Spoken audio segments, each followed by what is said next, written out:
មើអីគេព័ត៌មានថាយើងហ្នឹងលេខម៉ានអីលេខម៉ានមកមើលក្តារធាតុហ្នឹងដើម្បីចាំ check in យកសំបុត្រនេះយើងមកមើលក្តារព័ត៌មានណាយើងមើល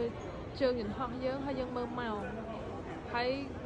បើគេដាក់ check in ចាំយើងទៅរកមើលទៅ gate មួយណាអញ្ចឹងណាហើយអានេះចឹងសំបុត្រយន្តហោះបងសិត A674 សវណ្ណភូមិណាម៉ោង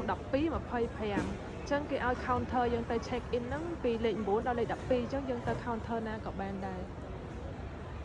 counter លេខ9ដល់លេខ12ចឹងយើងអាចមក check in នៅហ្នឹងបានណាយើងយកសំបុត្រយន្តហោះហើយចាំយើងយកទៅប្រវែពន្ធយកលុយយើងមកវិញគេឲ្យប្រវែពន្ធណាចឹងយើងដើរទៅបញ្ចោ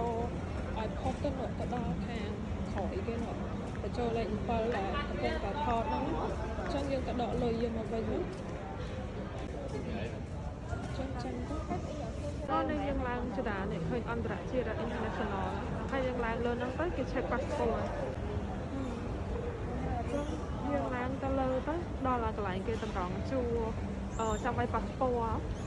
ញ្ចឹងយើងវាយ passport វាយអីហើយយើងទៅកន្លែងយើង check scan អីចឹងណានេះចំប៉ុន្តែអាណាយើងមើលទៅអាណាផ្លាកវាយ passport ខ្មែរយើងដាក់ passport ខ្មែរទៅយើងលេខ7អញ្ចឹងឥឡូវយើងបន្ទាប់ពី check scan អវ៉ាន់ scan អស់ហើយឥឡូវយើងដើរមើលព្រួយទៅ gate លេខ7ដើរតាមហ្នឹងទៅ